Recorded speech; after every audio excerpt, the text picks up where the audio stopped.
Hola, hola, ¿qué tal? Bienvenidas, bienvenido a esta tercera jornada de este curso gratuito de educación financiera. Las dos jornadas anteriores vimos en la primera ya la relación con el dinero, cómo este de una u otra manera nos puede estar generando la realidad económica que hoy tenemos, cómo podemos intervenirla. La jornada pasada hablamos ya sobre el orden financiero, cómo estas tres herramientas, un registro de gasto, un estado de situación y un presupuesto, nos pueden ayudar un poco a ordenar nuestras finanzas y también la importancia de poder pagar las deudas. Vimos algunas técnicas para poder pagarlas, ya sea vendiendo cosas, bola de nieve, método avalancha, y también pudimos ahí compartir un poco sobre lo que se viene el día de hoy. ¿Qué es lo que vamos a ver específicamente el día de hoy? Vamos a hablar sobre inversión. La verdad es que hubo mucho interés por el tema de inversión en la encuesta que compartí. Y también vamos a hablar sobre el tema de la inflación, un tema que está muy en boga hoy, un tema preocupante, entre comillas, a nivel mundial, y vamos a ver cómo eso afecta a nuestras finanzas y de qué manera también podemos combatir este periodo de inflación. Así que partamos primero con definir y entender qué se entiende por inversión. La inversión es el acto de invertir una cantidad de dinero, tiempo o esfuerzo en obtener algo, una cosa. Específicamente, lo podemos acotar más a emplear una cantidad de recursos, por ejemplo, dinero, en un proyecto que como finalidad busque conseguir ganancias. ¿Ya? Eso es lo más importante. En el fondo es destinar recursos para obtener ganancias. Eso lo quiero dejar bien claro porque de repente uno dice, no, esto es una buena inversión y al final, si realmente no nos otorga una ganancia, no lo podríamos considerar como tal. Ahora bien, surge la típica pregunta, ¿en qué puedo invertir? Y la verdad es que, así como en la medicina y en muchas otras áreas, depende. La respuesta siempre depende. ¿Y depende de qué? De muchos factores. Primero que todo, entender y saber que toda inversión implica un tipo de riesgo. ¿Ya? Toda inversión, incluso la más segura, nos presenta un riesgo. La edad también a la que invertimos no es lo mismo para todos, dependiendo de si yo empiezo muy temprano o más tarde en la vida, los tipos de inversión van a ser diferentes. También los objetivos de esta inversión, ¿qué es lo que quiero lograr con esto? Quiero esperar que suba su precio durante un tiempo y luego liquidar o vender. Quiero que esto me dure toda la vida. Está pensado para la jubilación, está pensado para un proyecto a corto plazo. Todo eso tenemos que tenerlo muy claro. Por supuesto, también va a depender del nivel de conocimientos que tengamos sobre la inversión. Hay algunas que necesitan mucho más conocimiento, información, para poder tomar una mejor decisión, y hay otras que a lo mejor son un poco como dejar la plata, pero eso también conlleva riesgos. También va a depender de la responsabilidad que nosotros tengamos, ya sea con nuestro entorno, si tenemos hijos, familia, si estamos solos o no. Todo eso también va a depender mucho del tipo de inversión que hagamos, porque generalmente cuando uno no tiene que sostener a nadie más, puede arriesgar un poco más. Y finalmente el capital, o sea, el dinero que tenemos disponible para poder realizar este tipo de inversión. Hay inversiones donde uno puede partir con $55, hay inversiones que se necesita mucho más dinero para poder entrar, y va a depender un poco de cuánto poseamos el tipo de inversión que vamos a hacer. Ahora, si por alguna u otra razón todavía no hay claridad en qué invertir, estas son algunas de las opciones aseguradas que siempre van a ser una buena inversión. ¿Ya? Y puede sonar muy cliché, pero la verdad es que nosotros lo hemos vivido y es cierto que invertir en bienestar, en la mentalidad, en conocer tus emociones, en mejorar tu autoestima, es una excelente inversión porque eso indudablemente te va a traer mejores beneficios económicos. El autoconocimiento también, entender bien claro cuáles son tus objetivos, tus propósitos en la vida, porque todas las otras inversiones, la idea es que se alineen con estos objetivos de vida. El conocimiento técnico también, si hoy en día, por ejemplo, quieres invertir en algo y no lo entiendes, la mejor inversión va a ser aprender a entenderlo, cómo funcionan, qué indicadores hay, cómo se mueve el mercado. Eso también, y esa información, el conocimiento es súper valioso. Y finalmente, la salud, creo que esto está de más decirlo acá, pero no sacamos nada con tener un imperio y una riqueza si nuestra salud no nos acompaña. Todo lo que sea prevenir enfermedades, accidentes, hacer deporte, es bienvenido y también va a ser una muy buena inversión. Ahora, pasando un poco ya a lo que estamos esperando. Antes de invertir, quiero dejar muy claro esto, y es que la inversión se realiza para mantener y conservar nuestro patrimonio, ¿ya? No es para generar más dinero. Muchas personas me dicen, oye, Víctor, ¿sabes qué? No me alcanza para vivir, quiero invertir. Y hay una mala concepción sobre la inversión. La inversión se trata de que cuando yo tengo un excedente, me sobra dinero, por así decirlo, lo que quiero es que ese dinero crezca o se mantenga en el tiempo, ¿ya? La inversión no es para generar dinero. Para eso están los negocios, para eso está el trabajo, pero la inversión es para conservar o aumentar el dinero que ya tengo. Por lo tanto, antes de invertir, lo mínimo que deben tener es, primero, generar ingresos de una manera, ojalá lo más estable posible, tener su presupuesto y saber cuánto ganan, cuánto gastan, cuánto tienen capacidad para ahorrar. Además, deben tener el fondo de tranquilidad, un ahorro, un colchoncito financiero, cosa que si el día de mañana pasa cualquier cosa, ustedes tengan dinero para enfrentarlo y no tengan que, por ejemplo, sacarlo de las inversiones. Ya, eso se conoce como el fondo de tranquilidad, un dinero reservado para enfrentar contingencias. Y antes de invertir, indudablemente pagan las deudas. ¿Mm? Lo vimos en la lección pasada. La deuda es mucho más cara del beneficio que te va a dar una inversión más o menos estándar. Generalmente una deuda puede costar entre un 14, 16 hasta 36% anual de intereses. Y una buena inversión sólida, estable, más o menos estable en el tiempo, te puede dar entre un 10 y un 12%. Entonces, pagar una deuda es una buena inversión. Y yo diría que es la mejor inversión si es que todavía mantienen algún nivel de endeudamiento.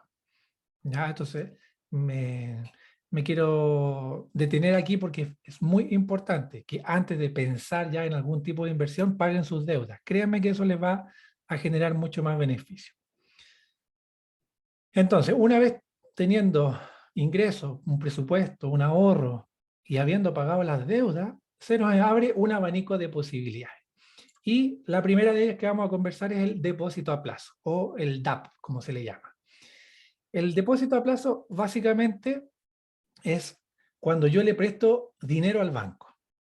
¿Ya? Básicamente es eso. En el fondo, muchas personas dejan su dinero en el banco a cambio de una ganancia, lo cual el banco me garantiza. ¿Ya? Por eso esta inversión es bastante buena en el sentido de que me garantiza de que sí o sí yo voy a ganar algo en un determinado periodo. Por ejemplo, en esta tabla tenemos el primer banco que nos dice que nos va a dar un 6% de rentabilidad en un periodo. Esta tabla está puesta a un año. ¿Ya? Generalmente cuando uno habla de rentabilidad se refiere a la ganancia que va a ganar. O sea que si yo pongo 100, en un año voy a ganar 6. Y por lo tanto voy a terminar el año con 106. ¿Mm? La gracia del depósito a plazo es que es garantizado. No importa si el mercado sube, si el mercado baja, si hubo una pandemia, no importa. Él te garantiza de que te va a entregar lo que tú le prestaste. Ahora, ¿qué es lo que hacen los bancos con esto? Por supuesto que los bancos toman ese dinero, lo prestan a otras personas con créditos de consumo, créditos automotrices, y ellos le sacan un 18, un 20, un 30% de ganancia, y parte de esa ganancia se la reparten a los que pusieron este dinero en su depósito a plazo. ¿Mm? Tenemos varios tipos de depósito, el depósito a plazo fijo, que puede ser a 30, 60, 90, 180 días, y en el fondo uno deja el dinero y no lo puede sacar hasta que se cumpla el periodo.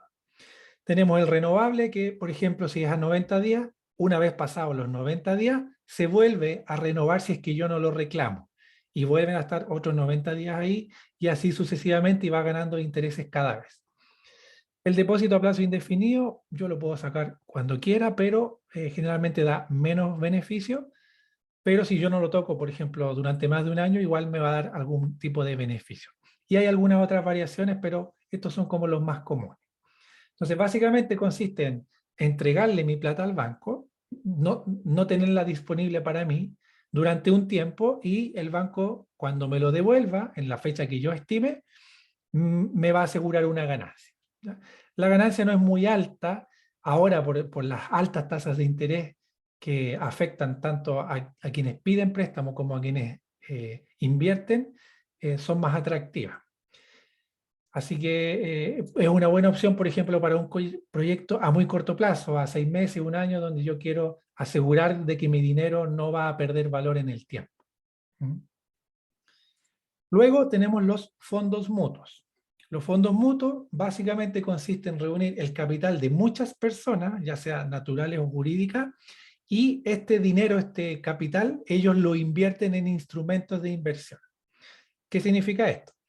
Instrumentos de inversión significa inversiones en acciones, en bonos de otros países, bonos de empresas, sociedades inmobiliarias, commodities, todo esto que se habla del oro, la plata, el petróleo. Ellos en el fondo administran ese dinero y lo van invirtiendo en distintos mercados, ¿ya? Tenemos fondos mutuos más arriesgados que tienen mayor porcentaje en acciones, y hay otros que son más conservadores, por decirlo así, que tienen, por ejemplo, bonos, oro, cosas como más estables y seguras, ¿ya? Ahí va a depender del nivel de riesgo que ustedes tengan, pero básicamente consiste en que muchas personas ponen su capital y una administradora, alguien, hace movimiento y entra y sale a cada rato. La ventaja es que uno puede entrar con muy poco monto, se puede entrar con 5.000, 10.000 pesos, dependiendo de la institución. Es bastante sencillo, tú simplemente entras a una plataforma, dejas tu dinero y se empieza a invertir.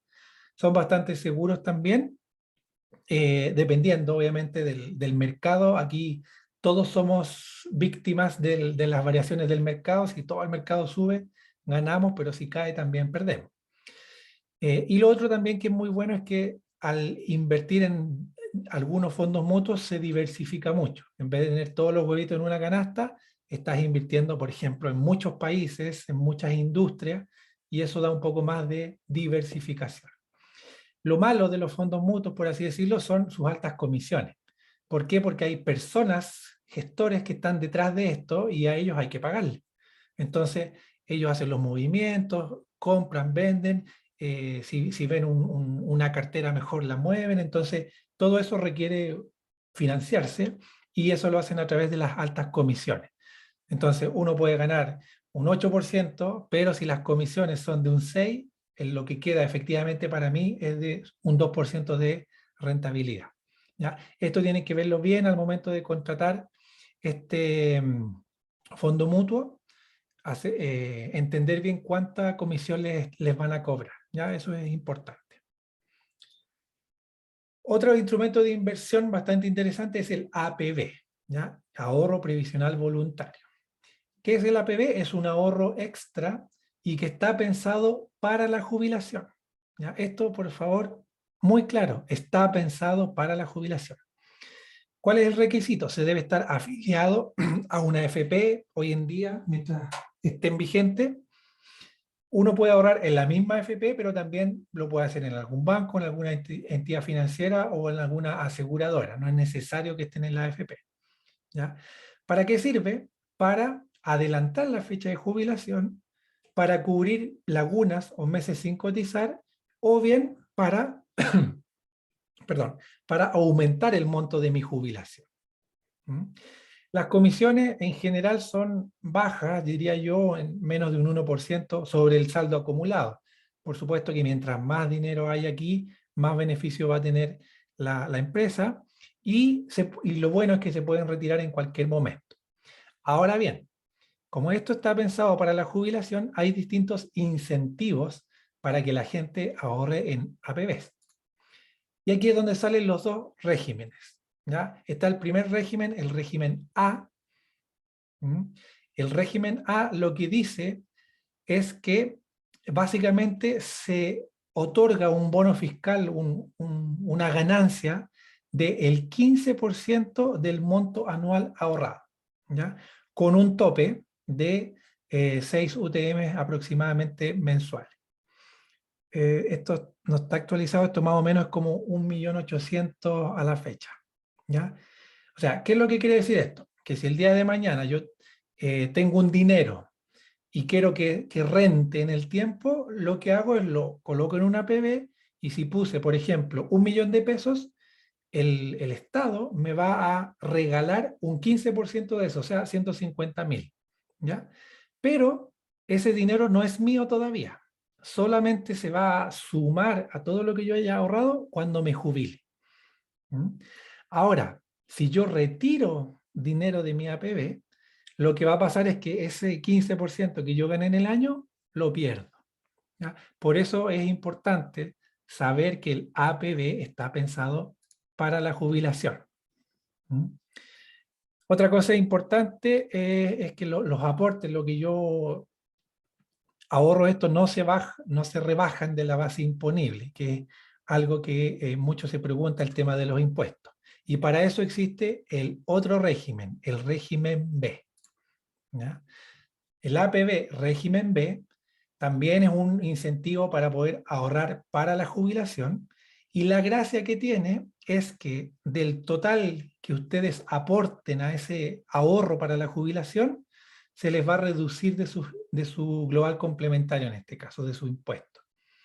¿Ya? Entonces, si ustedes tienen un alto ingreso y no saben cómo reducirlo, una forma puede ser tener este APB régimen B y matan dos pájaros de un tiro. Uno, ahorrar para su jubilación.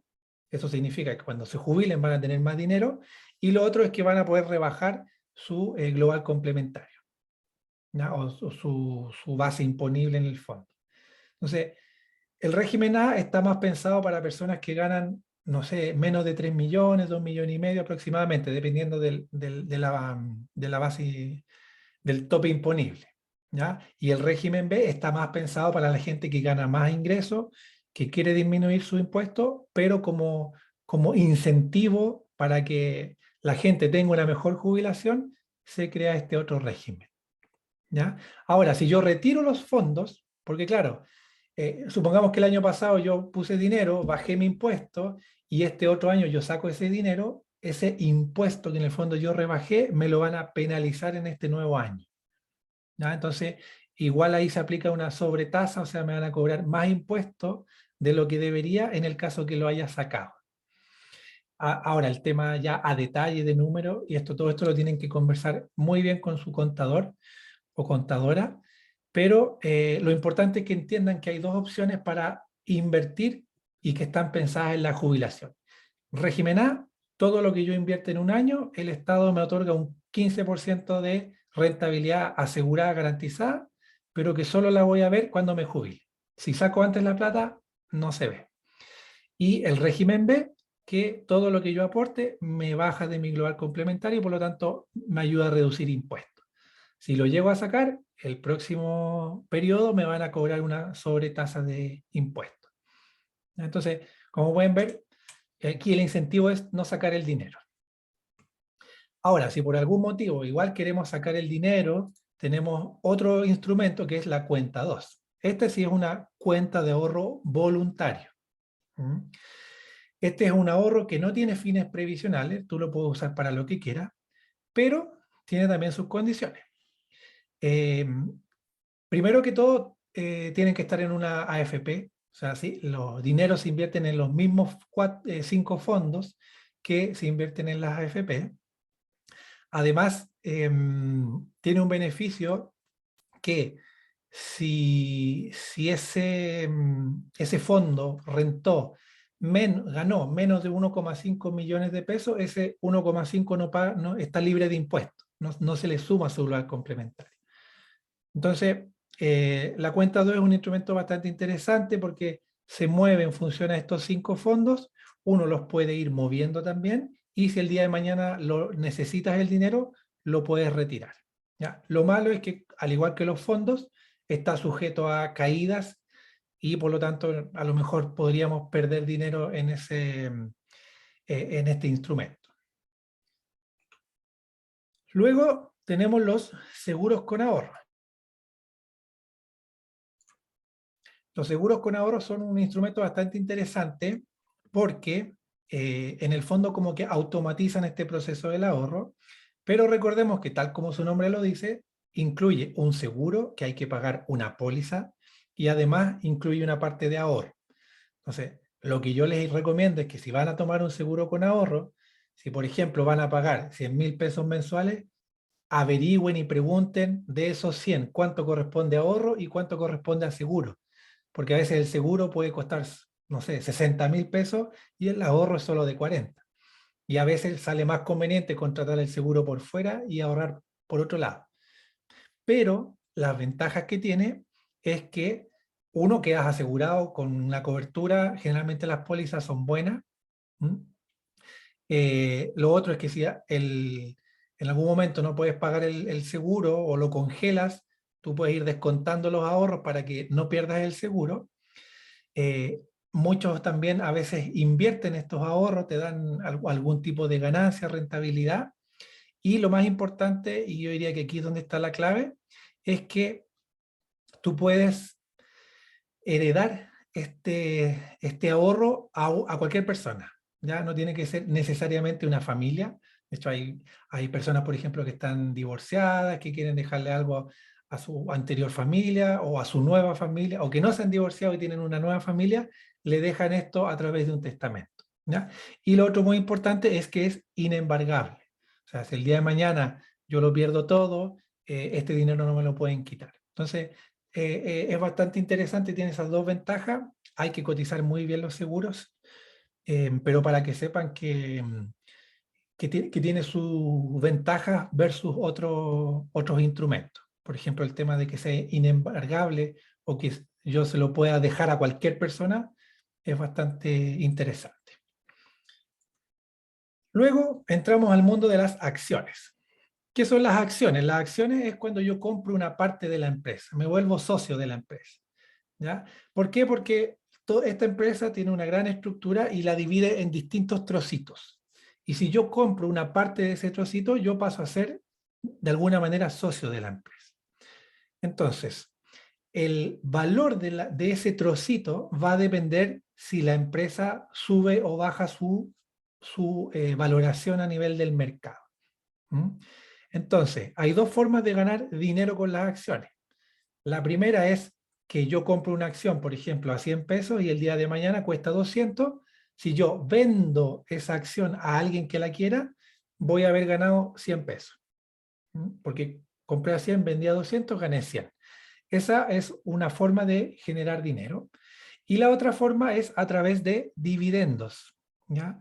Los dividendos son utilidades, son ganancias de la empresa. Supongamos que yo invertí en una empresa, a esa empresa le fue muy bien durante el año y se quedó con una gran ganancia. En Chile, por ley, al menos el 30% de todas esas utilidades, esas ganancias, hay que repartirla entre los accionistas.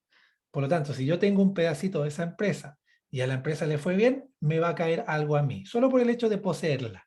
No importa si vale más o menos, pero solo por el hecho de poseer esa acción me va a llegar un dinero. Y eso solamente se da en Chile. En otros países, por ejemplo, en Estados Unidos, grandes compañías como Apple, Tesla, ellos no reparten utilidades porque no están obligados por ley y generalmente reinvierten el 100% de sus ganancias. Hay otras empresas que sí reparten utilidades, Coca-Cola, Disney, por ejemplo, pero generalmente cuando uno piensa en acciones extranjeras, piensa más en la valorización. ¿Mm? Para poder comprar acciones hay que comprarlas a través de un corredor de bolsa, corredor de acciones. Hay en la página de la Bolsa de Santiago están todo el listado de las corredoras, que básicamente son bancos y otras instituciones. ¿Ya? Pero lo que quiero que entiendan es que ustedes pueden comprar una acción, que significa tener un pedacito de una empresa, y pueden ganar por venderla más cara o por mantenerla y que llegue algún dividendo. Luego tenemos las criptomonedas, que también ya no es algo nuevo, ya llevamos más de 10 años con las criptomonedas. De hecho, la primera criptomoneda, el Bitcoin, nació en el año 2009. Básicamente son monedas virtuales que están respaldadas en toda una red que en el fondo tiene su respaldo en el valor que la gente le asigna. Tenemos varias criptomonedas, la más conocida es el Bitcoin, pero tenemos Ethereum, Ripple, Litecoin y cada vez aparecen más y más y más criptos. En general, las transacciones son muy económicas, los impuestos más o menos operan igual que cualquier instrumento. Si yo gano, tengo que pagar algún tipo de impuesto. Tienen mayor volatilidad, o sea, bajan muy rápido de precio y suben muy rápido de precio, por lo tanto, es un poco para personas que son más adversas a ese riesgo. Y lo bueno y lo que le gusta a mucha gente es que no obedecen a ningún tipo de gobierno ni bancos, o sea, están totalmente descentralizadas. Su valor depende única y exclusivamente de la relevancia que le den las personas. Y eso para algunas personas es muy valioso, que no estén monitoreando qué estoy haciendo con mi dinero y todo lo demás.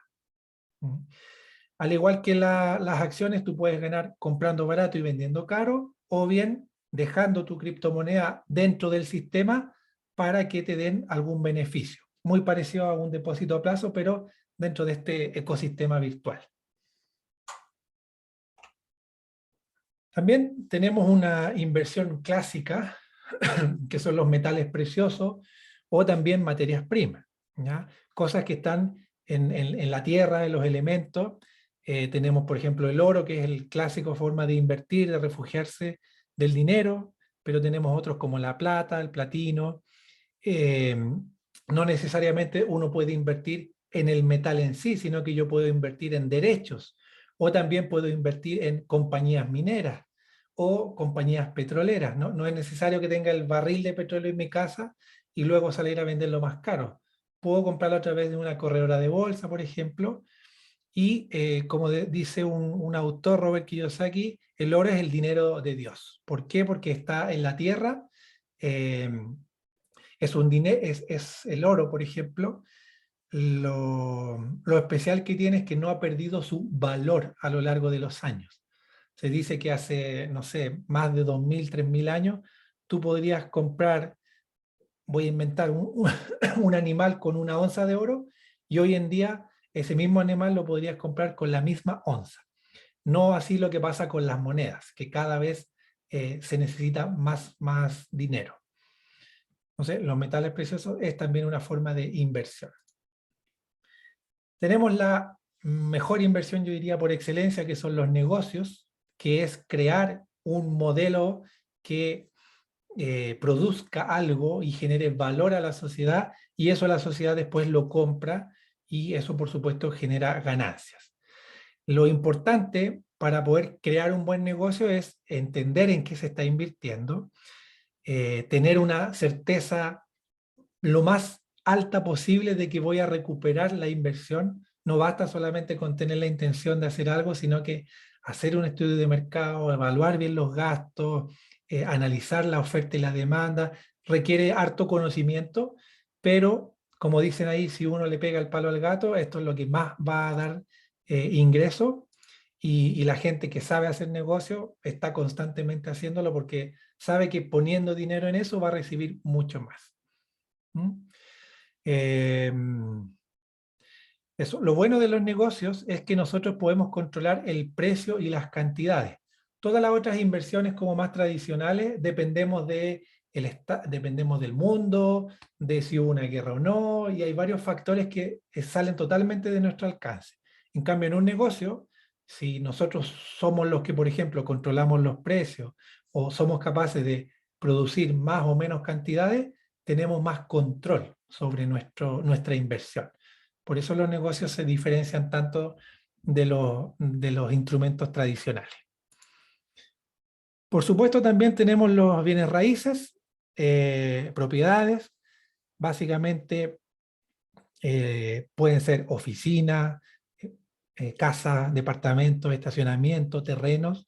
Todo eso tiene que ver con bien raíz. Se le llama bienes inmuebles porque todo lo que es inmueble es algo que no se puede trasladar, ¿ya? Y para poder invertir en esto hay que saber muy bien cómo calcular la rentabilidad, cuáles son los parámetros que tenemos que evaluar, por ejemplo, en cuánto se va a arrendar, en cuánto se va a vender, si hay algún proyecto de crecimiento, si voy a ganar porque la propiedad se valorizó en el tiempo, ¿ya? al igual que todos los otros instrumentos de inversión, tengo dos formas de ganar. O compro barato y vendo caro, o bien compro, lo mantengo y por el hecho de mantener esa inversión me llega dinero cada cierto tiempo, por ejemplo, cuando están en arriendo. ¿Mm? Así que hay un tipo de inversión que es bien interesante que la vamos a ver al final, pero los bienes raíces han sido y siguen siendo una muy buena forma de invertir. Entonces, como pueden ver, no entramos en muchos detalles, son muchas las opciones y la verdad es que no existe la mejor inversión, ¿ya? La mejor inversión para ti depende de muchas cosas, depende de los objetivos, del nivel de riesgo y por lo tanto el caso a caso se tiene que evaluar. Pero si tuviésemos que dar una regla más o menos asegurada de cómo invertir el dinero, primero sería pagar las deudas, ¿ya? Generar ahorro y luego invertir en conocimiento. Y luego, una vez que ya tengamos la confianza para poder invertir, lo que sea que invirtamos nos tiene que ayudar a lograr nuestro objetivo. Eso es importante, ¿ya? Entonces, tengamos muy claro para qué estamos invirtiendo y luego vemos en qué invertimos. Estas son algunas de las opciones para invertir. Pueden haber otras que son un poco más específicas, las podemos conversar, pero en general este es como el abanico amplio de opciones que tenemos. Ahora, además de la inversión, hay un tema que se relaciona mucho, que es la inflación, que se ha escuchado mucho en el último momento, y por qué, ahora vamos a entender un poco por qué. La inflación. ¿Cómo se mide la inflación? Esto se basa en un índice que es el llamado índice del precio al consumidor, ¿ya? ¿Por qué? Porque implica un valor numérico que mide variaciones de los precios en un periodo determinado. Ahora, ¿los precios de qué? De una serie de productos que están agrupados y que se les llama como canasta. Entonces, los gobiernos tienen un listado de productos que van monitoreando qué tanto han subido o han bajado sus precios. Por lo tanto, cuando se diga que el IPC del mes de marzo del año 2022 fue de un 1,9%, significa que esa canasta, los mismos productos, ahora cuestan un 1,9% más caro que el mes anterior. ¿Ya? Eso significa el IPC. Ahora, si el IPC es negativo, significa que la canasta es más barata. En Chile, al menos, la canasta está compuesta por más de 360 productos y servicios de distinta índole. Tenemos alimentaciones, bebidas alcohólicas, no alcohólicas, tabaco, vestuario, salud, educación, y aquí obviamente en cada uno de estos se divide en otro gran listado. Transporte, dentro del transporte está micro, taxi, trenes, todo, y juntan todos estos productos y si el total de todos estos productos aumenta, hay un IPC positivo. ¿Ya? Hay algunos productos que pueden bajar, pero también hay otros que suben más y por lo tanto a nivel total se nota más el crecimiento. Ahora, ¿cómo se relaciona el IPC con la inflación? Porque el IPC, en palabras muy sencillas, nos indica qué tan caro es vivir. Por lo tanto, si el IPC aumenta, se habla de que es más caro el costo de vida y ahí estamos hablando de inflación. La inflación entonces es cuando el IPC aumenta. ¿Qué significa eso? Que los productos y servicios que consumimos son más caros. Eso es inflación. Tenemos el caso contrario, que cuando los productos y servicios bajan, es más barato, el IPC baja, se habla de un estado de deflación. O sea que el costo de vida es más barato. Eso a nivel conceptual. Entonces, cuando hablamos de que hay una inflación y que el IPC, por ejemplo, si comparamos la canasta del año 2021 con la de 2022, que subió un 20%, significa que toda esa canasta está en general, la suma y resta, un 20% más caro. Ahora, la inflación no solamente considera el factor del IPC, también hay otros factores económicos que es más difícil de explicar, pero tiene que ver, por ejemplo, en la relación con los bienes y servicios que se exportan, que se importan, las materias primas, bueno, todo eso de igual de manera indirecta afecta los precios de los productos, pero para hacerlo simple, quedémonos que cuando hay inflación las cosas se vuelven más caras. Ahora, muy ligado a la inflación, hay un indicador, este indicador que solamente existe en Chile, que se llama la unidad de fomento. La unidad de fomento es una unidad monetaria y que tiene como característica reajustarse según la inflación. ¿Ya? Eso significa que si la canasta el día de hoy cuesta 100 UFs, en un año, en 5 años, en 10 años, en 20 años, va a seguir costando 100 UF. ¿Ya? Entonces, ¿qué es lo que pasa? Si el valor de la UF es siempre el mismo, pero todos los productos han subido, entonces tenemos que ajustar el valor de la UF. Y por eso es que generalmente la UF sube. ¿Ya? Por lo tanto, muy importante esto. Cuando ustedes adquieren una deuda en UF, automáticamente le están cobrando la inflación más el interés que tengan que pagar. ¿Por qué? Porque históricamente la UF sube siempre, no siempre, hay muy pocos años donde la UF ha bajado un poquito, pero la tendencia siempre es al alza. Y por esto los créditos están en UF. Esta unidad nació en algún momento con la intención de proteger a nuestro patrimonio, que decir que si yo el día de hoy me compraba una casa que costaba 20 millones, en 20, 30 años más, esos mismos 20 millones no me iban a rendir lo mismo que hoy. Entonces se transformaba eso a UF para que en 20, 30 años más, a la hora de vender, yo pudiese tener el mismo poder adquisitivo. ¿Ya? El problema es que también la deuda está en UF. Entonces ahí se generó como un conflicto. Nació con una buena intención, pero parece que hoy en día es un poco más perjudicial. ¿Ya? Pero para que entiendan que la UF tiene directa relación con el IPC y también con la inflación. Ahora, ¿qué es lo que produce la inflación? ¿Por qué se genera? Ya, básicamente hay, yo diría que dos grandes ítems. Uno es el alza de los costes de producción. Hablamos que hay una canasta que tiene distintos productos y si producir eso sale más caro, por supuesto que ese gasto extra uno se lo traspasa al consumidor final, a nosotros. Entonces, no sé si, por ejemplo, el abono de las tierras sale más caro para poder generar alimentos, el agricultor o el productor va a tener que gastar más dinero para entregar la misma cantidad y para que sus ganancias no se vean afectadas, sube el precio de las cosas. ¿Ya? Y también, y lo esencial yo diría, es la famosa ley de oferta y demanda. ¿Ya? ¿Qué significa esto? Que al haber más demanda de productos, o sea, que todo el mundo quiera tener algo y no necesariamente haya más cantidad para vender, los precios suben por un concepto que se llama escasez. O sea, básicamente, si hay mucha demanda, pero pocos productos, el precio sube.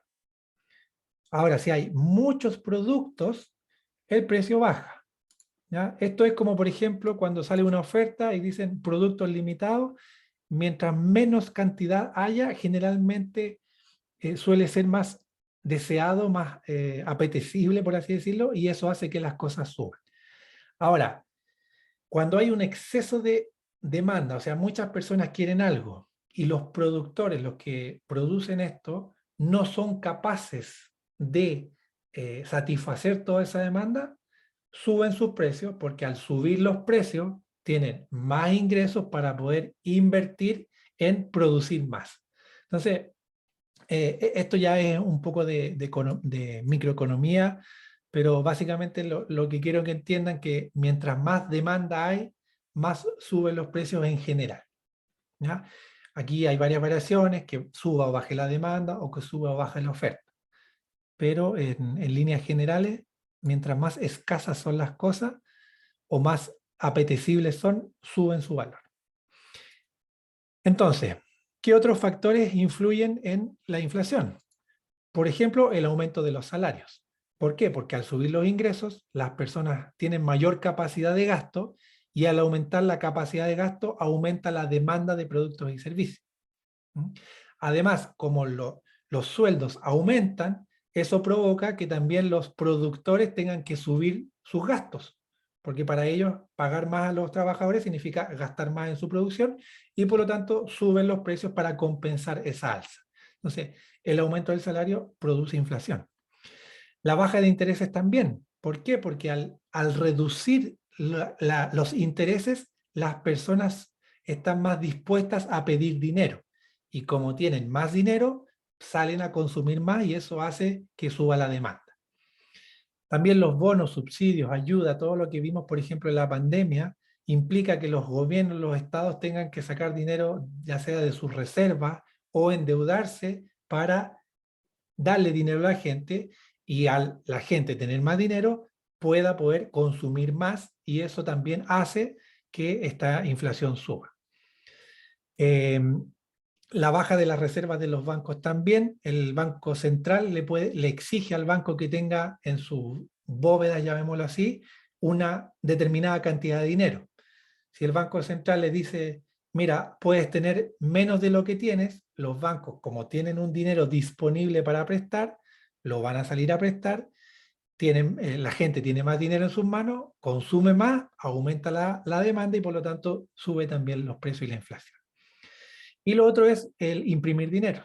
¿Ya? Los estados tienen esa facultad de poder imprimir dinero y lo hacen a costa de deuda. Entonces, cuando se imprime más, hay más dinero en circulación, la gente gasta más, sube la oferta y se produce inflación. Entonces, si se dan cuenta, es una suma de cosas y entendiendo esto podemos entender un poco por qué con todo el tema de la pandemia o la crisis en Ucrania, Rusia, se puede ver más o menos por qué ha subido tanta la inflación a nivel mundial. Ahora, la gran pregunta, entonces, ¿la inflación es buena, es mala? Siempre se habla de inflación. La inflación en general se puede considerar que es buena cuando está dentro de un rango de un 2% anual. ¿Por qué? Porque se dice que hay mejores empleos, hay un mayor crecimiento, la gente tiene más dinero, los productores les va bien, suben los sueldos, aumenta el crédito. Entonces, más o menos una UEF controlada, y yo diría que la mayoría de países lo que busca es que su economía crezca en un rango de un 2%. ¿Ya? ¿Cuándo se vuelve perjudicial? Cuando los precios de las cosas suben demasiado y los ingresos no. Entonces, eso es lo que está pasando, por ejemplo, ahora en gran parte del mundo, que la inflación está en torno de un 8 o 10%, pero los ingresos, por ejemplo, no suben a esa proporción. Y por lo tanto, aumenta la pobreza, hay menos dinero circulando y se produce como un retroceso, llamémoslo así. ¿Ya? Así que la inflación es buena, sí, siempre y cuando esté controlada. Ya cuando está desbandada y es perjudicial. Ahora, ¿cómo nos afecta a nosotros esta inflación? Básicamente con que las cosas se encarecen, los alimentos, combustible, medicamentos, todo sube de precio. El aumento de las deudas, también todo lo que esté en UEF, por ejemplo, sube.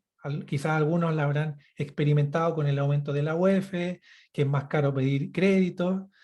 Aumentan las tasas de interés, porque esa es una forma de desincentivar el dinero circulando. El ahorro vale menos porque si yo el día de hoy tengo 100 pesos y el día de mañana quiero ir a comprar lo mismo que hoy, ya no voy a poder porque ahora está más caro. Por lo tanto, el ahorro ya no es tan bueno como antes. Y las inversiones también son menos rentables, porque si antes yo ganaba un 10%, pero mi dinero ahora vale un 5% menos por efecto de la inflación, lo que realmente gané fue solo un 5%. Entonces, las inversiones también se vuelven menos rentables al haber una excesiva inflación. Aquí podemos ver un ejemplo bien práctico. Cuando hay inflación, a lo mejor las cosas van a costar lo mismo, pero van a tener menor cantidad. O a lo mejor las cosas que antes eran muy asequibles ahora están mucho más caras que de lo que nosotros recordábamos. Y por supuesto, el ahorrar dinero ya no es una buena opción porque va perdiendo su valor, su capacidad adquisitiva. Entonces, ojo con la inflación, es un problema, lo estamos viviendo y bueno, es importante entenderla. No hay muchas cosas que podamos hacer. Bueno, ahora vamos a ver un poco qué se puede hacer, pero a nivel mundial, macroeconómico, la verdad es que es muy difícil influenciar. Ahora, la gran pregunta es, dado que ahora entendemos qué es la inflación, cómo funciona, de qué manera podemos combatirla. Primero que todo, aquí voy a hacer una, ¿cómo se llama esto? Como un disclaimer, no me acuerdo la definición en español, pero es aclarar que esto no es un consejo de inversión ni nada parecido, sino que son algunas ideas tradicionales y otras más curiosas como para apalear mejor esta inflación. ¿Ya? Ya sea que ya estén invirtiendo o a lo mejor todavía no lo hacen y están viendo cómo mejorar sus gastos, cómo mejorar su ahorro, estas ideas les pueden servir. ¿Ya? Algunas de estas ya las deben tener implementadas antes que ocurra la inflación y a lo mejor para esas ya estamos muy tarde, pero no sé, en un nuevo ciclo económico ya van a estar más preparados, preparadas, o bien hay algunas que pueden implementar ahora mismo. Entonces, lo primero es la inversión en oro. El oro se considera como el clásico activo antiinflación. ¿Ya? Ya sabemos que el valor del oro no pierde su valor en el tiempo y es una forma de intercambio a nivel mundial. No es lo mismo que yo vaya con pesos chilenos a comprar a cualquier otro país que vaya con su equivalente en oro a la moneda de ese país.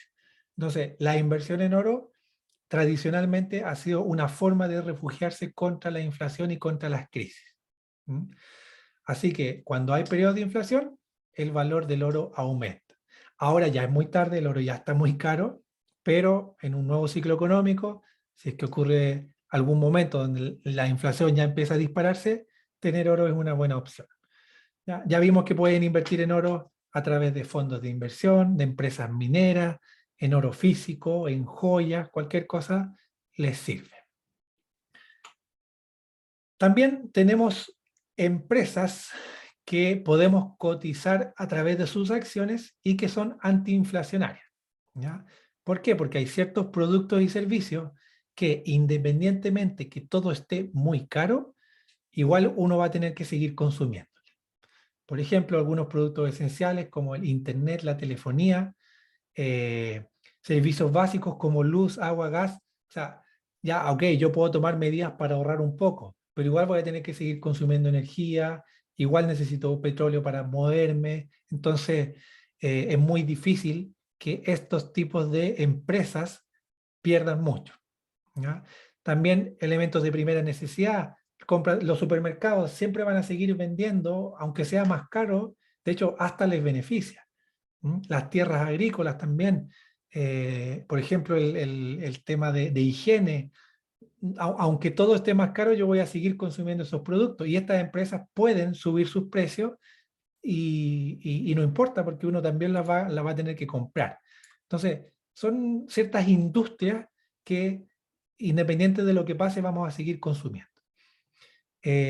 Por ejemplo, empresas que producen cosas necesarias para todo momento. Microsoft, por ejemplo, tiene una red gigante de empresas que ocupan su servicio y para una empresa es un gran dolor de cabeza poder migrar a otro software, a otra empresa y por lo tanto deciden, como se dice, comerse el gasto nomás y seguir. Las entidades bancarias también se ven muy beneficiadas porque al haber inflación suben las tasas de interés y los bancos ganan con el interés. Entonces también se ven bien beneficiadas. Otras empresas de recursos indexados, perdón, de recursos naturales como el petróleo, madera, hierro, siempre los recursos naturales también se comportan muy bien. Y finalmente pueden invertir en algún fondo indexado. ¿Qué significa indexado? Que sigue el comportamiento de una economía. En este caso, por ejemplo, el SP500, el Standard Poor's 500, combina las 500 empresas más importantes de Estados Unidos y van viendo su crecimiento e históricamente ha dado entre un 8 y un 10% anual. ¿Ya? Hay años donde baja mucho, hay años donde sube mucho, pero sacando un promedio es una economía, por así decirlo, estable en el tiempo.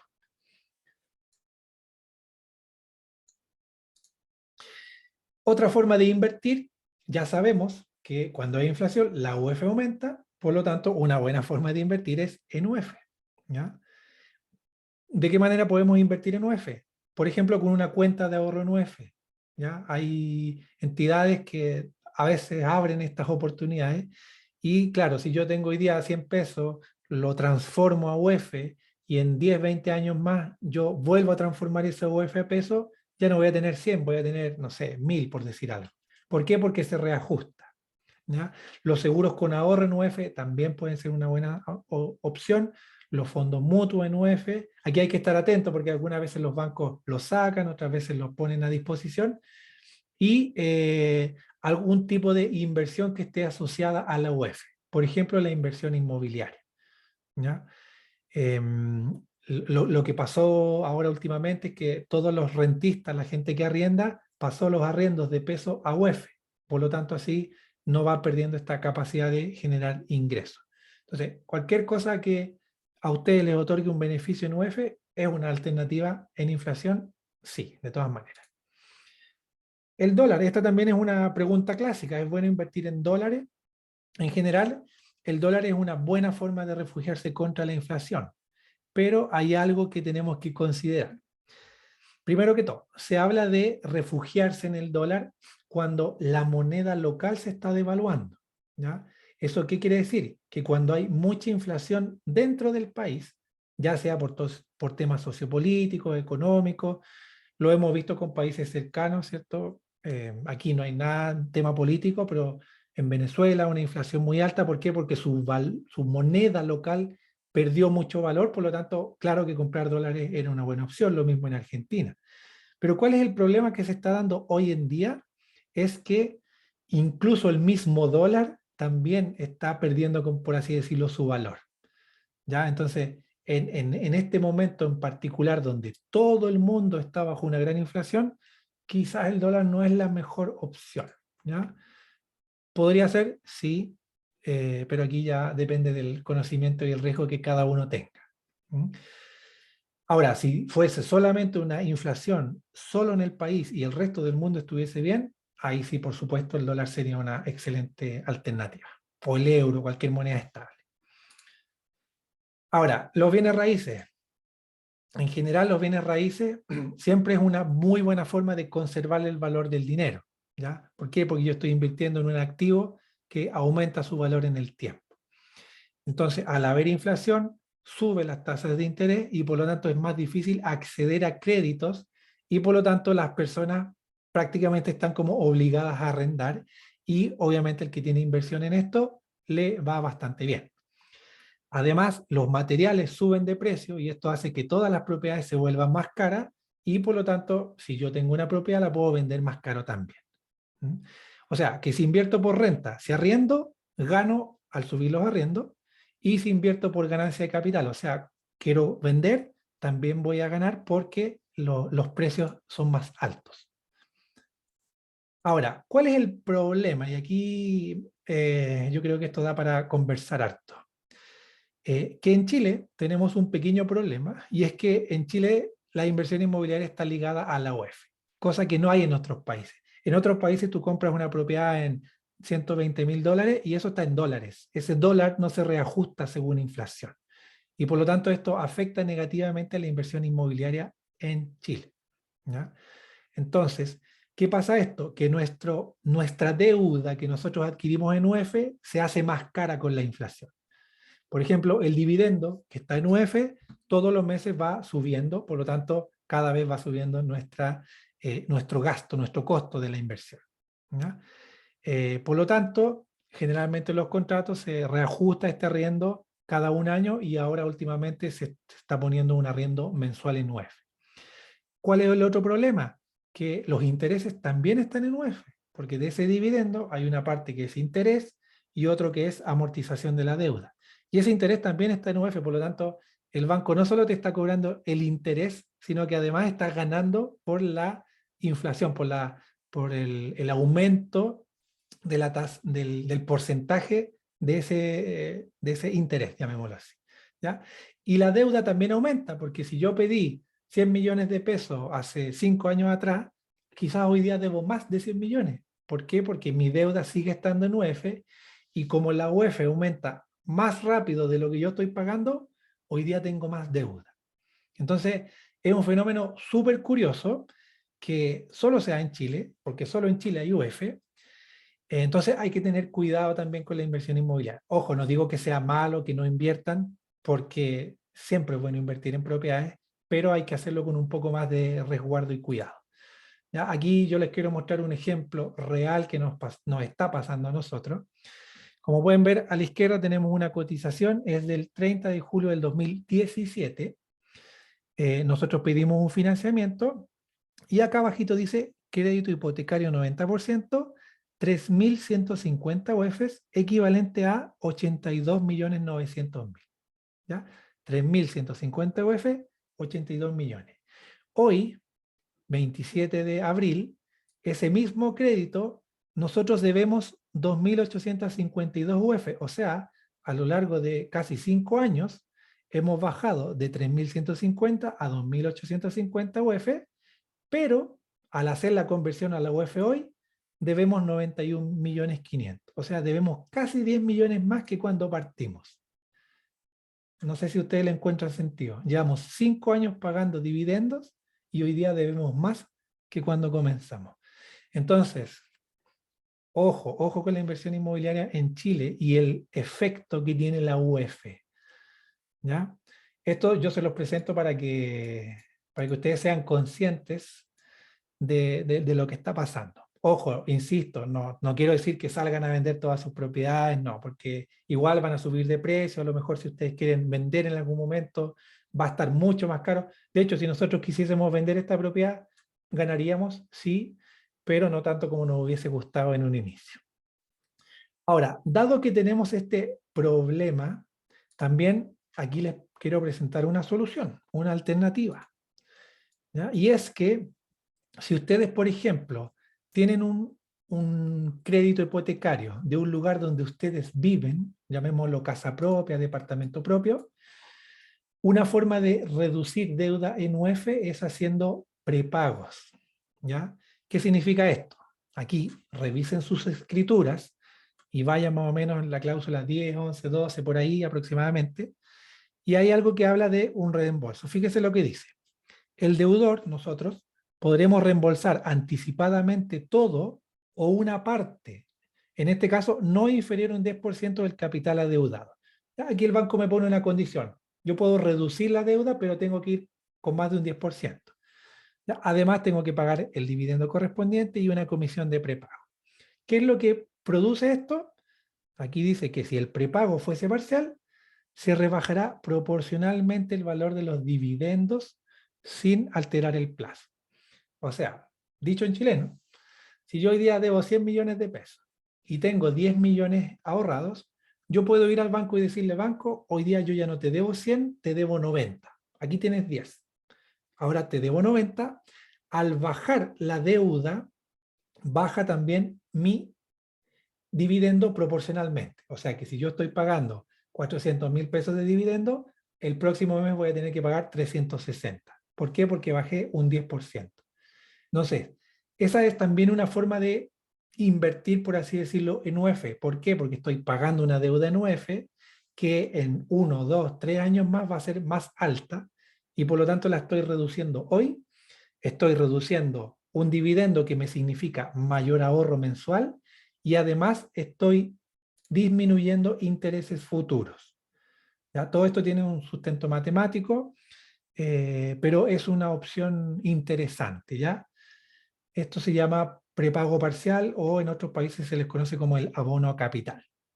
Entonces, disminuimos deuda en UF, reducimos gastos fijos, reducimos intereses futuros y además nos da una ganancia asegurada. ¿Ya? Mucho ojo con esto, porque si ustedes van al banco y le dicen que escucharon en un curso que una persona habló sobre esto, el banco le va a decir, no, ¿cómo lo va a hacer esto? Esto no le conviene. ¿Ya? Ahora, si tienen un ejecutivo buena onda, amigo, les va a decir, me arruinaste mi comisión, porque el banco no quiere que uno reduzca todos estos intereses futuros y no quiere bajo ningún motivo que la deuda disminuya. Entonces, atención con eso, hay mucho conflicto de interés aquí en el mundo financiero, pero aquí, bueno, ustedes lean su escritura y ustedes hagan valer lo que ahí aparece. ¿Ya? Yo se lo estoy mostrando solamente, pero leyendo bien la escritura lo pueden hacer. Entonces, ¿qué otras opciones tenemos ante la inflación antes de terminar esta jornada? Primero que todo, pueden invertir en cosas que les hagan bajar los gastos. Ya sabemos que todos los gastos aumentan en general, las cosas se vuelven más caras, por lo tanto ustedes pueden invertir en cosas que reduzcan gastos. Por ejemplo, instalar paneles solares y con eso como consecuencia bajar el consumo eléctrico y eso a largo plazo les va a hacer ganar dinero. Lo mismo con los calentadores de agua o recolectores de agua. Tratamiento de agua, por ejemplo, si tienen jardín, tratar un poco el agua y ahorrar dinero, agua para riego, por ejemplo. Algunos recomiendan cambiar estufas por estufas de pellet, que son más económicas, más eficientes. Por ejemplo, cambiar ventanas termopanel para que así en el invierno la temperatura se mantenga mejor y como consecuencia no gasten tanto en estufas eléctricas, en leña y esas cosas. Entonces, hay como que uno podría, dado que las cosas van a subir mañana, mejor las gasto hoy, pero lo gasto en algo que igual de alguna manera me haga reducir otro gasto. ¿Ya? Esa puede ser una opción. Aquí hay una lluvia de ideas, pero pueden haber otras que a lo mejor a mí no se me han ocurrido.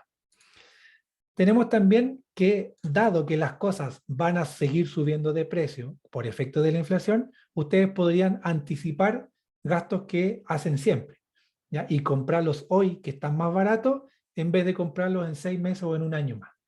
Por ejemplo, conservas, comida no perecible, alguna membresía anual, en vez de pagar todos los meses, mejor la pago ahora una vez y pago todo el año.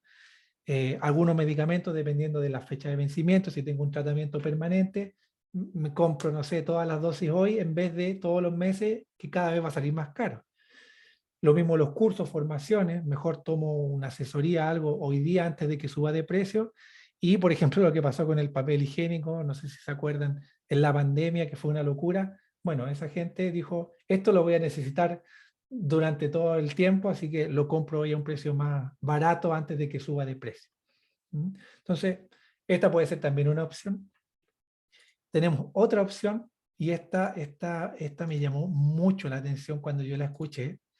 Se la escuché una vez a una chica venezolana que le hice una asesoría y me dijo, Víctor, yo no tengo el hábito del ahorro. ¿Sabes por qué? Porque si yo ahorro hoy, el día de mañana ya no puedo comprar las mismas cosas. Entonces, claro, como ya la inflación era tan alta, tan excesiva, me convenía más gastarme, apenas me llegara el dinero, gastarlo lo más rápido posible. Entonces, esa también puede ser una opción, ¿ya? En estos casos podrías gastarte el dinero antes, pero solo en cosas que sean importantes, solo en las cosas realmente necesarias, no en caprichos, porque al final a la larga va a ser peor. Por ejemplo, en ropa, vestimenta, alimentos, regalos, ¿para qué esperar que sea diciembre, por ejemplo, para comprar algunos regalos de Navidad? Formaciones, cursos, el aprender inglés puede ser una muy buena forma de, ok, hoy día invierto ese dinero, me va a dar una herramienta, una capacidad para que el día de mañana, no sé, pueda generar dinero en dólares o incluso si alguien quiere irse del país, el inglés te abre muchas puertas a varias cosas. Entonces, reparaciones, remodelaciones en la casa, ¿para qué esperar que los precios sigan subiendo si tengo la posibilidad de hacerlo hoy? ¿Ya? Esto es como el típico anticonsejo de educación financiera, gástate toda la plata antes de que se devalúe. ¿Ya?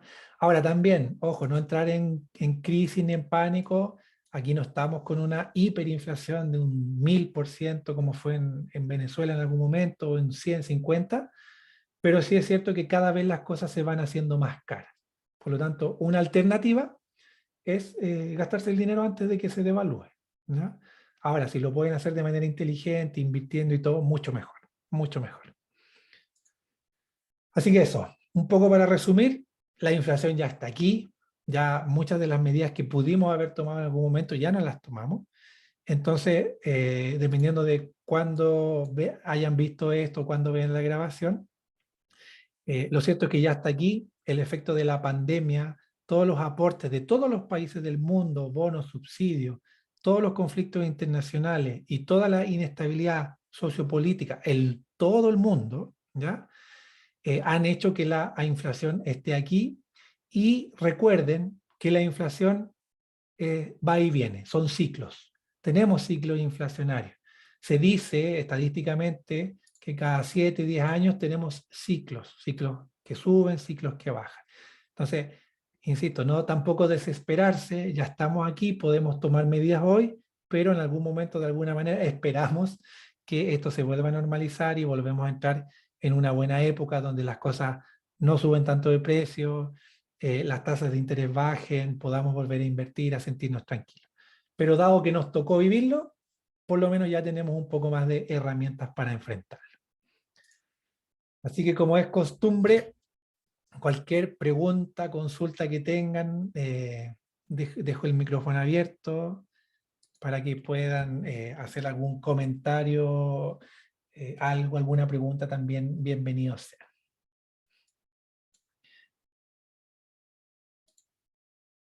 Así que esto, les voy a permitir abrir los micrófonos en caso que quieran hacerlo. También pueden compartir algo en el chat. Y también me gustaría saber qué les parece todo este tema de inversión, inflación. Si tienen alguna duda, me la pueden hacer también.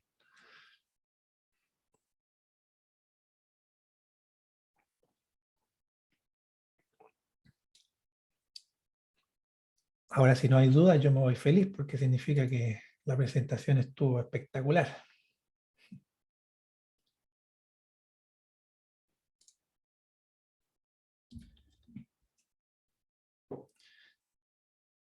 ¿Algún comentario en el chat?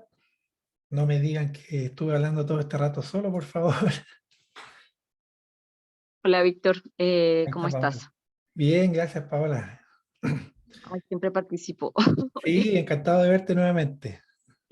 llegué un poquito tarde, disculpa, pero me voy a ver de nuevo No hay toda problema. la charla. Oye, es que fue bastante información, Sí, yo creo que fue mucho y bueno, hay partes que todavía no entendí como muy bien. O sea, hay partes que apenas voy a tener que volver a verla para poder digerirla un poco, porque realmente hoy fue un día intenso de bastante concepto como financiero. sí, sí. Entonces, yo creo que por ahí va de pronto que explicaste bien, pero igual hay harto por masticar, mejor dicho. Harto como, y sí me da un poco de miedo. Igual que como cuando, cuando hablaste de lo del hipotecario que tienen ustedes y ver en qué está ahora, pues voy a revisar ahora inmediatamente el mío porque debe estar igual, más o menos, y buscar esa cláusula para ver qué hacer en ese caso. Y Eso. mi pregunta es, ¿hay alguna herramienta? Bueno, dentro de todo sí sé que no es como que tú estés diciendo exactamente que haya que invertir en esto o en lo otro, son como, estás como enumerando las opciones que hay, Eso. pero en este momento, eh, ¿sugieres como algo, o sea, es bueno para, por ejemplo, crear un negocio en este momento, sabiendo que la gente dice que va a haber mucha inflación? O sea, o todo es Sí, demasiado inseguro y es mejor como esperar a que el terreno un poco más tranquilo o todo esté un poco más tranquilo. mira, lo que yo creo y lo que veo desde mi mirada es que no sé cuándo va a terminar esta inflación. Algunos hablan de 1 o 2 años. eh, no sé, lamentablemente no tengo esa capacidad, pero sí, lo que sí es seguro es que si hay inflación, las cosas se van a ir haciendo más caras cada vez. Entonces, por ejemplo, ahorrar dinero hoy no es una buena opción, ¿ya? De hecho, es mejor gastárselo o invertirlo antes que acumularlo, ¿ya? Eso Guardarlo. Ok. claro, antes que guardarlo, mejor gastarlo o invertirlo, ¿ya? Ok, Ahora, ¿en entiendo. qué se puede gastar? Bueno, en cosas que sean esenciales, que aumenten, no sé, de valor una casa, o que sean cosas que realmente nos van a ayudar para siempre. ¿Y en qué invertir? Un negocio puede ser una opción, sí puede ser una opción, porque piensa que Si, por ejemplo, necesitas, no sé, voy a inventar insumos, necesitas un arriendo, necesitas cualquier cosa, todo eso va a estar más caro el próximo año. Entonces, utilizar el capital que tienes hoy puede ser una opción, sí. Ahora, el negocio depende mucho de qué tanto conozcas del negocio. Ok, Hay, en épocas inflacionarias hay cosas que la gente, por ejemplo, deja de consumir, los como lujo y cosas así, ya no los consume, pero las cosas esenciales sí. Entonces ahí también tendrías que evaluar bien en qué tipo de negocio vas a incursionar. ok, Pero en general, si tú me preguntas a mí, lo mejor es utilizar el dinero, ¿ya? ya, bueno, Ahora, ok, dentro de esa opción que tú me comentaste y que yo también les compartí, evalúen el tema de disminuir deuda en UF, ¿ya? Yo sé que no es muy popular esa inversión, porque si viene un inversionista inmobiliario te va a decir, no, tienes que pedir crédito porque el apalancamiento, las tasas de interés, ¿ya? Eso yo numéricamente sé que es cierto. Y también va a llegar el banco y te va a decir, no, pero ¿para qué va a pagar su crédito si usted ya pagó los intereses más grandes? Pero sigue siendo una buena opción porque estás disminuyendo deuda en UF y estás utilizando el dinero hoy, y si vas a hacer exactamente la misma movida en 2 años más, vas a disminuir menos la deuda. Entonces, revisen la escritura y si ahí aparece, la pueden interpretar y exigirlo, y sí, es una opción, ¿ya? Es una más de las muchas opciones que hay. sí, sí, sí, ok, vale, muchas gracias. Gracias a ti, Paula, gracias por confirmarme que no estaba hablando solo y por asistir a todas las jornadas. No sé si alguien tiene algún otro comentario, duda, reflexión, la pueden hacer por el chat o también hablado, si no lo dejamos aquí nomás y nos vamos a descansar de esta semana. Víctor, Sí, hola Patricia. hola. Primero que nada, agradecerte. Bueno, yo también me conecté más tarde de tu charla, Ujú. pero quiero agradecerte porque siempre es un aporte, lo que uno escucha de ti siempre es interesante. Como decía Gracias. la colega, es harta información. Lo último que escuché fue así como un bombardeo, una lluvia de ideas. Eh, Te agradezco. Yo, la verdad es que eh, eh, antes siempre el banco te decía lo que tú dices, que si tú prepagas los primeros 3 años, creo, Ujú. o 4, no recuerdo, tú pagabas interés y como que no convenía prepagar los primeros años. Pero entiendo Correcto. que con la información que tú nos entregas ahora, con el valor del dividendo en UF, sí conviene prepagar en cualquier momento. Eso es como lo que rescato de parte de todo lo que tú nos entregaste. Sí, sí, o sea, es una opción, definitivamente sí. Miren, les voy a mostrar algo. Les voy a mostrar esto que está acá. Esto es el comportamiento de un crédito hipotecario a lo largo del tiempo, ¿ya? Este crédito, para poder hacerlo didáctico, pedagógico, está en pesos, ¿ya? Entonces, fíjense que aquí va del año 1 al año 30, son 360 cuotas, y lo que está arriba es el monto total del dividendo, ¿ya? El, el interés que ustedes pactaron, el 4% anual, 3% anual, todo eso se calcula mensualmente y eso se multiplica por el total de la deuda, ¿ya? Entonces, los primeros años, obviamente el primer mes, la deuda va a ser la máxima deuda, y al multiplicar ese número por la máxima deuda te va a dar un alto interés. Y eso se ve aquí en este amarillo, en este color amarillo. O sea, si nosotros tomamos la primera barra, de todo el dividendo, casi un tercio es solo intereses. Y lo que está en gris es lo que tú realmente descontaste de la deuda, ¿ya? Eso para que lo entiendan. Ahora, el próximo mes, como yo tenía una gran deuda y le desconté esto que está en gris, mi deuda total bajó un poquito, y al multiplicar la misma tasa de interés por ese poquito menos, va a significar que el interés va a ser un poco menos, y como el dividendo es el mismo, en UF en este caso, el aporte a la deuda es un poquito mayor que el mes anterior, ¿ya?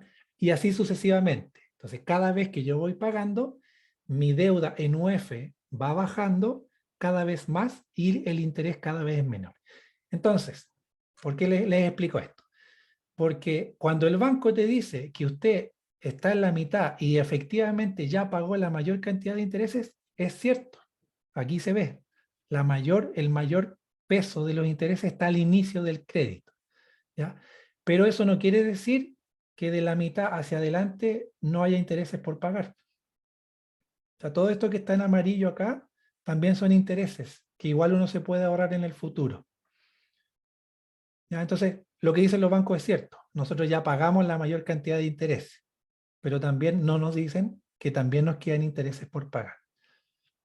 ¿Ya? Ese es más o menos la explicación. Aquí, bueno, hay todo un sustento matemático, están una por una las 360 cuotas, cómo suben, bajan, ¿ya? Pero ya entrar a ese detalle ya es mucho. Pero quédense con esta imagen. Así se comporta un, un crédito a lo largo del tiempo en un dividendo fijo.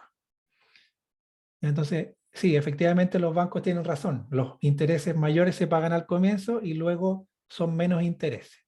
Pero igual son intereses que te estás ahorrando y eh, es menor dividendo, porque si tú haces abono a capital o prepagos parciales, lo que decía la escritura, si yo pago un 10%, mi dividendo baja un 10%.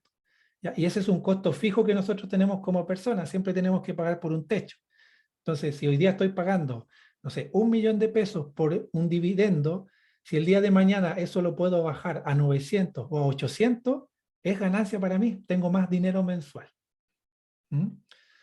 Así que eso, de hecho lo quiero complementar con el comentario que hizo Patrick. No sé, Patricia, si te quedó claro igual. Sí, me quedó súper claro con el ejemplo que diste.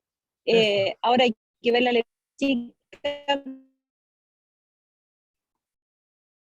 Sí, te perdí la señal, pero algo de la letra chica. Sí, Sí, sí, la letra está en 14 mínimo. sí, eso hay que ver cuánto es como lo mínimo que hay que Y lo llegar. otro, y lo otro, algunos bancos te exigen en la escritura igual o te dicen que tú prepagas, o sea, el prepagar disminuyes cuota y el valor del crédito y no cuotas, y otros te dicen que puede ser la cuota y no el Sí, dividendo. sí, Entiendo que ambas ayudas sirven, pues. ambas ayudas sirven, claro. Depende de la cláusula eh, y algunas veces, por ejemplo, por ejemplo, en la que yo les mostré decía explícito que baja la cuota y se mantiene el plazo. Algunos bancos lo que van a decir es, oiga, no quiere disminuir el plazo, mantener la cuota y te van a hacer un refinanciamiento. Es como que te van a dar un nuevo crédito con unas nuevas condiciones. Y ahí hay que tener ojo porque a lo mejor te sube la tasa. ¿Ya? Entonces hay que estar atenta. Pero sí, depende de lo que diga la escritura. Cada banco tiene sus condiciones y el mismo banco puede haber tenido distintas condiciones hace 3 años atrás, 5 años atrás. Muchas gracias, Víctor, una vez más. Encantado, Patricia. Gracias a ti también por participar.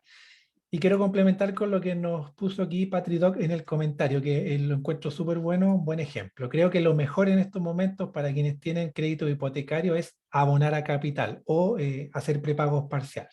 ¿Ya? El año pasado comencé a hacerlo y de un crédito de 20 años, del que llevaba 6, logré pagarlo completamente aportando cada 2 semanas todo lo que podía. Claro, aquí en este caso, Patricia me imagino, eh, tiene la opción de poder ir abonando mensualmente, cosa que no todos tienen la opción. ¿Ya? Entonces, por eso tienen que evaluar muy bien cuáles son sus condiciones. Nos dice que ahora nos queda otro crédito y comenzamos a hacer lo mismo. Así te ahorras los intereses, justamente los intereses futuros, y además estás eh, enfrentando el alza de la UEF. ¿Ya? Yo diría que eso es lo clave hoy. La deuda que nosotros tenemos de créditos hipotecarios están en UEF. Entonces, no es solamente la tasa de interés, sino que además es la UEF. Imagínense que la UEF está, no me acuerdo el número exacto, pero digamos que está en un 7% anual. O sea, de la tasa de interés, además tenemos que sumarle un 7% anual de costo. Entonces, es un gasto significativo.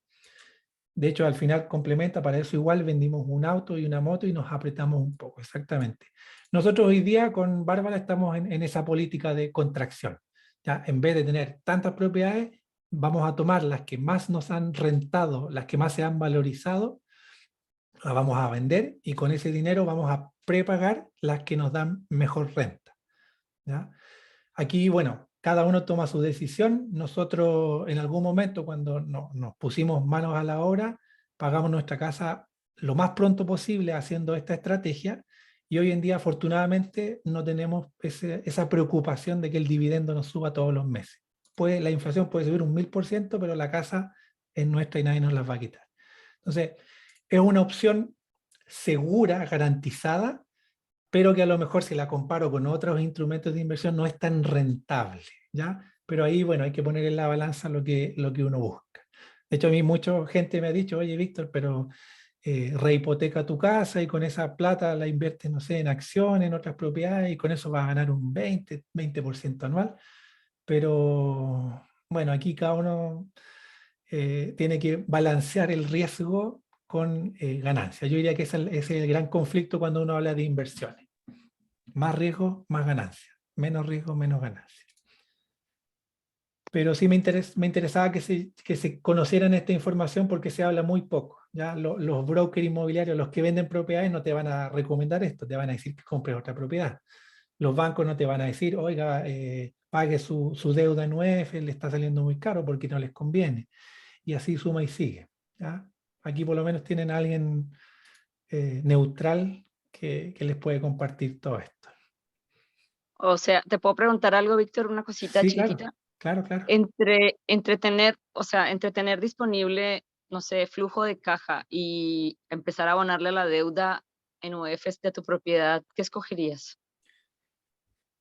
Yo en mi caso, hoy siempre tengo un colchoncito, ¿ya? De hecho, estos meses hemos estado como bien apretados por la venta de la oficina, que tenemos que pagar el dividendo, gastos comunes, y ese colchoncito tú lo puedes tener en UEF, ¿ya? Entonces, mantener un ahorro, que pueden ser 2, 3 meses de gastos, por ejemplo, el famoso fondo de tranquilidad, en una cuenta de ahorro en UEF, ¿ya? Y además de eso, si tú me preguntas hoy qué voy a hacer yo, nosotros vamos a reducir deuda en UEF. Eso es lo que vamos a hacer. ¿Ya? Ah, ok, Yo, entiendo. con el conocimiento que tengo, nosotros tenemos algunas inversiones que nos han dado un 17% de rentabilidad, 20% de rentabilidad, es harta ganancia, ¿ya? Pero, yo no sé si eso va a ser siempre así. No sé si el próximo año va a ser así, no sé si en 2 años va a ser así. Vamos a tener ese mismo nivel de ganancia. En cambio, con esta reducción de deuda en UEF, de abono a capital, yo sé que no voy a ganar tanto, pero el momento que yo la ejecute, la gané para siempre. ¿Mm? O sea, por ejemplo, si yo termino de pagar mi casa propia y ya no tengo que pagar nunca más dividendo, ese dinero que yo ya no tengo que gastar es una ganancia para siempre. Y si eso lo proyecto en el tiempo, que ese dividendo va a ir subiendo cada vez más, significa que mi ganancia cada vez es mayor en la medida que pase el tiempo. No sé si me expliqué yo. Sí, no, perfecto. Sí, Ya, te entendí. Perfecto, perfecto. Súper. súper, Ya, sí, gracias. sí. Bueno. Encantado, Paola. Sí, que de repente uno tiene los conceptos bien claros y a veces cuesta expresarlo, pero qué bueno que lo hayas entendido. Así que bien, bueno, qué bueno que pudieron estar aquí en vivo, porque pueden aprovechar esta instancia para hacer estas preguntas, para ver este gráfico. Y nada, agradecerles también por su tiempo, por haber estado más de la hora comprometida, por haber destinado un día viernes a educarse financieramente.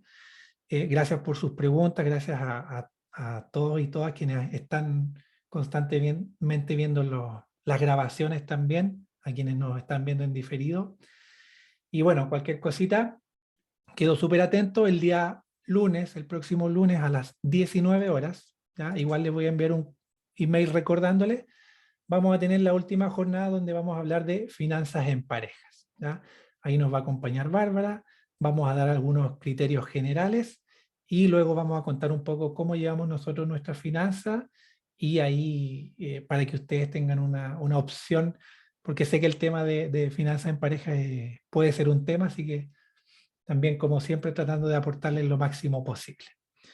Y ese día también les vamos a hacer una invitación, yo les voy a hacer una propuesta que está en el sitio web, para que si alguien está interesado en profundizar mucho más en estos temas, en tener un acompañamiento guiado, personalizado, pueden postular un proceso de coaching financiero en el sitio web, donde están todas las grabaciones. Abajo hay un botón, ahí pueden evaluar si es lo que están buscando, si quieren algo más cercano. De todas maneras se los voy a presentar con más detalle el día lunes. Así que nada, muchas gracias nuevamente. Y nos vemos el día lunes. Que tengan un buen fin de semana. Cuídense y nada, gracias de nuevo. Ya, gracias a ti. Gracias a ti, Paola. Gracias a todas. Chao, chao.